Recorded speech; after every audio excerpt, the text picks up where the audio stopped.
few words. Good. But I talked to you. I think you've all heard the speech before. But this is my wife, Carol.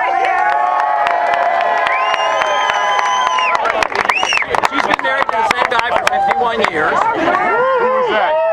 But we are glad to see everybody, and it turns out that it's a very nice day. It's not so nice what goes on inside those buildings, but it's nice outside. But this is a very special day for us. This is a day of remembrance to remember all the terrible things that the government does with our money.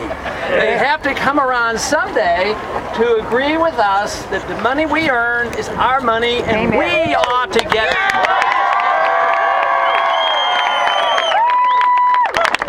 But unfortunately, over the last 100 years or so, it has been designed that the government did not believe we could take care of ourselves, and that we had to police the world, tell everybody how to live, at the same time that they had to tell us what to do with our money. And that concept is wrong, it's un-American, and we have to change it. Amen. Amen. This was going for TV, sir. Oh, okay. So, the most important thing is, you know, taxes are a great burden to all of us. And yet, if you go inside the Capitol building, we don't hear much from the people who want less taxes. Matter of fact, you're a minority, and that's a shame, because the majority of the American people still like taxes. They might complain about taxes on themselves, but they always seem to think that the government needs more revenues, more taxes, because they want more stuff from the government. Not me. And that is where the immorality comes from, the unconstitutionality comes from. But you know, taxes and the evil of taxation is secondary to the number one evil. The number one evil is the fact that the government takes over and takes charge and spends the money. It's the spending that is the problem. The tax system is the symptom of the real problem. So it's the fact that we left this tradition that the founders gave us, that the government was there to protect our liberties. That's what we have lost, and this is what we have to restore. If we had a constitutional government, limited government, accepted the principles of the free market and sound money, and accepted, obviously, one of the most important things in a free society is to mind our own business and stay at home. And $1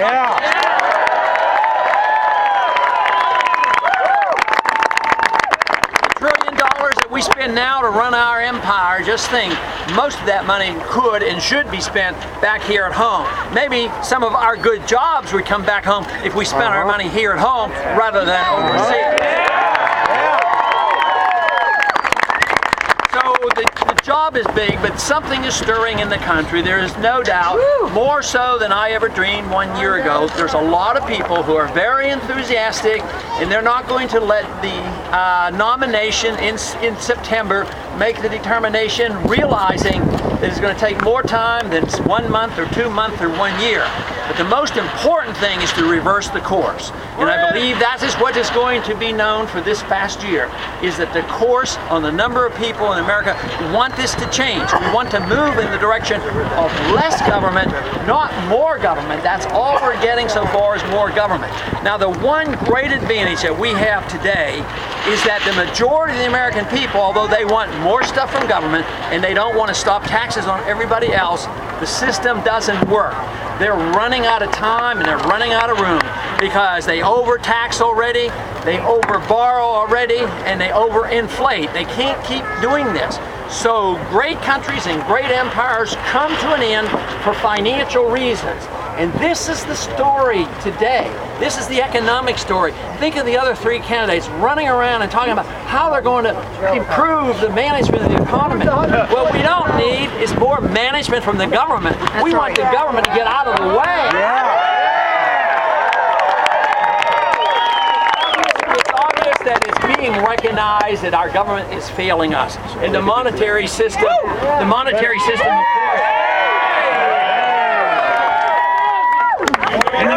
system will come to an end, and the empire will come to an end. The only question in my mind is how it will come to an end. Are we going to wait for a calamity, a financial crisis, and a political crisis? or are we going to all of a sudden come to our senses and common sense and do the things that are reasonable and logical? You know, like the old-fashioned idea, why don't we just obey and follow the Constitution, would solve a lot of our problems.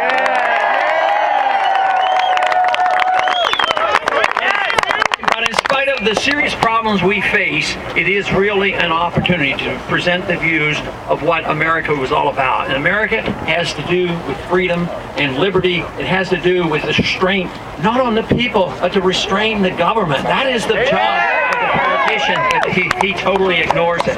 But the wonderful thing about the free society is it brings people together. It doesn't divide us. It is the system.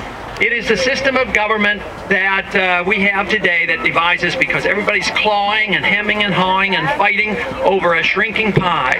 So this, to me, is an opportunity for us to reverse the course. I believe we are here. Instead of this being an end of a campaign, I believe this is the beginning of the campaign for the restoration of the greatness of America. Thank you very much.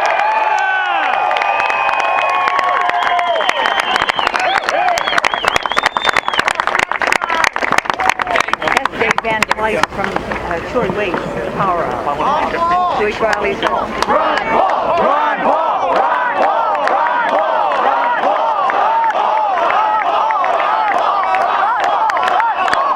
Paul! There is a picture that was done in honor of Ron Paul and his wife Carol. And all of us know behind great men are great women.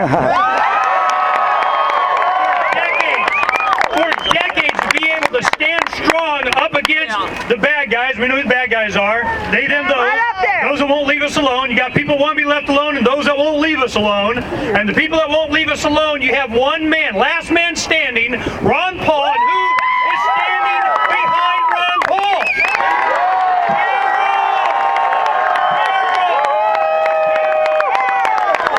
All of us that are in this fight,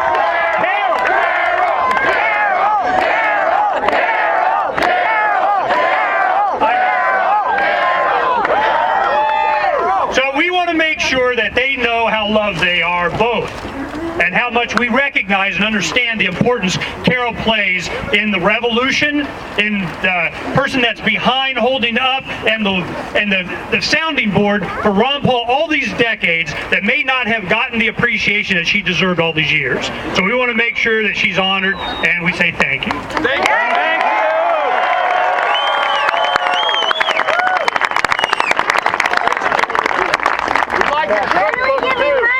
Ladies and gentlemen, if I could please have your understanding and cooperation. Congressman Paul does have to promptly go back to his office, so if we can please leave more or less unimpeded in this direction, I think maybe create an opening in the crowd here. Sure, appreciate it.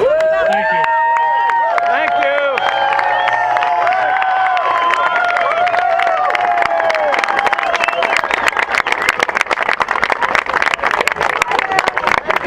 We're still trying to get the sound system set up, so we'll just keep moving along as best as we can.